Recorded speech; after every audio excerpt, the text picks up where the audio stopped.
Halo, selamat datang kembali di Lemari Arsip.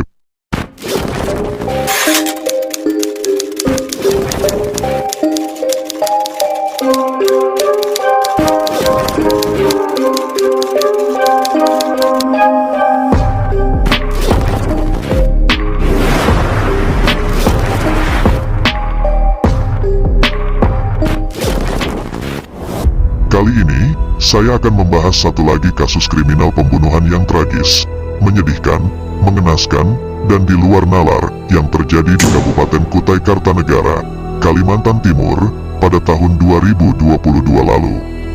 Tapi sebelum lanjut ke pembahasan, jangan lupa untuk subscribe dan juga like untuk lebih membangun channel ini. Serta, coretkan komentar positif kalian, biar kita bisa berbagi pendapat. Tanpa banyak kata-kata lagi, siapkan jiwa, mental, serta batin kalian, dan mari kita buka arsipnya.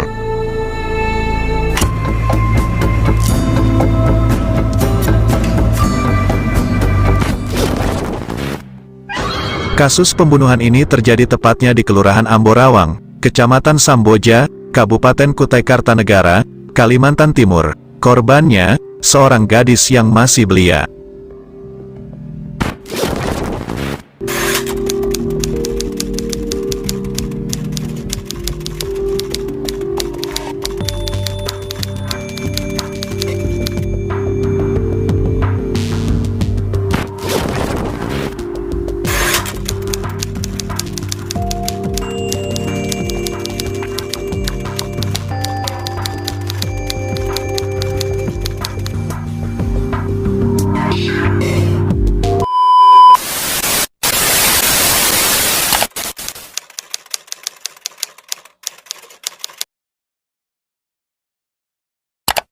Warga Kelurahan Amborawang Darat, Kalimantan Timur, dikejutkan dengan penemuan sesosok mayat gadis belia. Pada hari Senin, tanggal 21 Februari tahun 2022, sekitar pukul 3 sore. Jasad gadis malang tersebut ditemukan oleh warga, terkubur di tengah kebun, Amborawang Darat.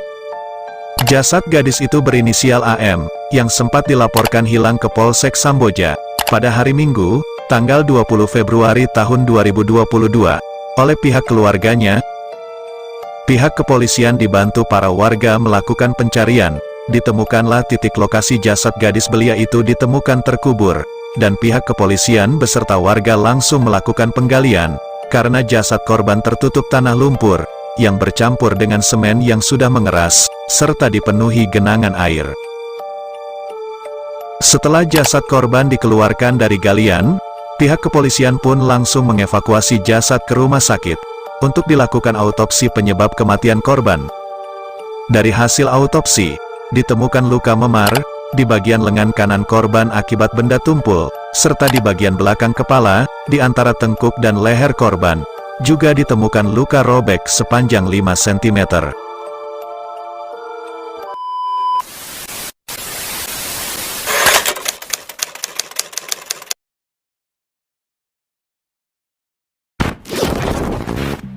Keluarga korban telah melaporkan berita kehilangan ke Polsek Samboja pada hari Minggu, tanggal 20 Februari tahun 2022.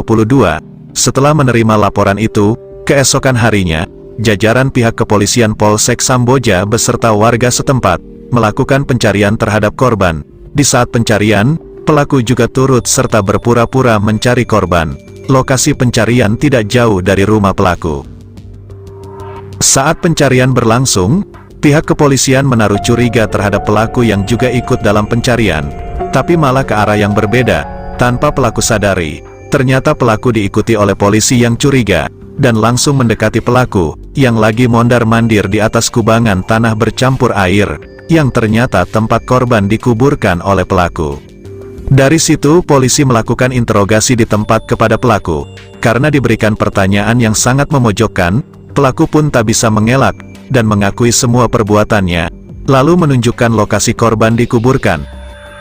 Warga dan petugas kepolisian kemudian menggali kubangan yang merupakan tempat pelaku mengubur korban. Tanahnya yang bercampur batu semen untuk mengubur korban, berhasil digali dan menemukan jasad korban, lalu kemudian dievakuasi.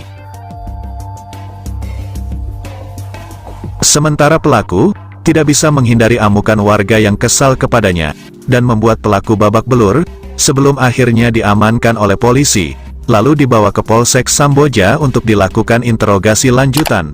Setelah dilakukan interogasi, pelaku menceritakan semua termasuk motif pelaku menghilangkan nyawa korban, karena pelaku kesal dan dendam terhadap ayah korban, yang telah menjual burung jalak kesayangan pelaku.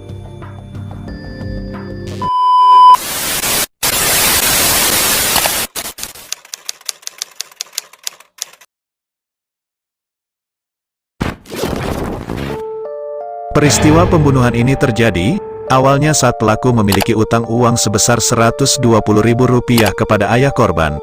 Karena belum sanggup membayarnya, pelaku menggadaikan burung jalak, yang juga menjadi burung peliharaan kesayangannya sebagai jaminan. Saat jangka waktu tertentu pelaku membayar utang, dan mengambil kembali burung jalak kesayangannya itu, dan pelaku berpesan, burung itu jangan dijual kepada orang lain, karena itu burung kesayangannya. Namun kenyataannya, setelah berbulan-bulan pelaku tidak bayar utang, ayah korban lalu menjual burung jalak itu kepada orang lain. Saat pelaku mengetahuinya, dia pun kesal dan sakit hati kepada ayah korban, sampai menyimpan dendam kepada ayah korban. Setelah berbulan-bulan berlalu, dendam pelaku kepada ayah korban masih tersimpan, dan puncaknya pada hari Minggu, tanggal 20 Februari tahun 2022, sekitar pukul 9 pagi, korban diberi uang Rp50.000 oleh ayahnya, untuk ke warung membeli telur. Korban berjalan kaki menuju warung, yang kebetulan di warung itu juga ada pelaku, yang lagi ngopi. Setelah selesai membeli telur, korban pun lalu kembali pulang ke rumahnya. Dalam perjalanan pulang, ternyata pelaku mengikuti korban diam-diam, dengan membawa sepotong kayu ulin, yang panjangnya 40 cm, dan tebalnya 5 cm. Pelaku terus mengikuti korban, sampai keadaan jalan yang sangat sepi. Pelaku lalu memukul korban dari belakang sebanyak 2 kali di bagian lengan kanan, dan bagian belakang kepala korban dengan keras, hingga membuatnya langsung jatuh dan tak bergerak lagi. Setelah memastikan korban sudah tidak bernyawa lagi, pelaku lantas menyeret korban ke arah parit, dan membuangnya ke dalam parit itu. Saat pelaku membuang jasad korban di parit, tidak sengaja sarung yang dikenakan korban terbuka, dan membuat pelaku bernafsu, lalu menyetubuhi jasad korban di dalam parit itu, tanpa memikirkan korban sudah tak bernyawa. Setelah puas dengan nafsu bejatnya, pelaku lalu kembali ke warung untuk merokok dan ngopi. Setelah selesai ngopi, pelaku kembali ke parit itu lalu memikul jasad korban, untuk dipindahkan ke dalam kebun yang berjarak sekitar 15 meter dari parit. Saat menemukan lokasi untuk mengubur jasad korban, pelaku lalu menggali tanah lembek dan berlumpur itu, menggunakan cangkul yang sudah dipersiapkan, dan memasukkan jasad korban ke dalam tanah yang sudah dia gali itu, lalu ditutup kembali menggunakan tanah bercampur lumpur, dan bebatuan besar dari semen yang sudah mengering. Lalu pelaku pulang ke rumahnya, yang berjarak tidak jauh dari lokasi korban dikubur.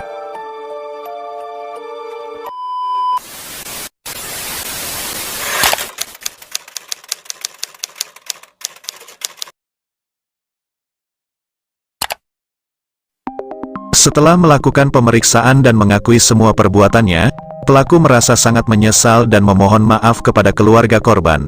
Dan atas perbuatannya, pelaku dijerat dengan Undang-Undang Perlindungan Anak, Pasal 76C Undang-Undang Nomor 35, Tahun 2014 berbunyi, setiap orang dilarang menempatkan, membiarkan, melakukan, menyuruh melakukan, atau turut serta melakukan kekerasan terhadap anak. Dan pasal 80 ayat 3 tentang perlindungan anak, yang menyebabkan kematian, dengan vonis kurungan penjara selama 15 tahun, dan denda sebesar 3 miliar rupiah.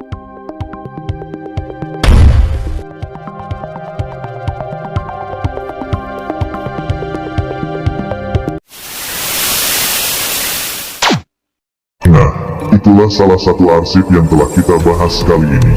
Semoga kalian meresapi kisahnya, mengambil hal positif dari kejadian itu.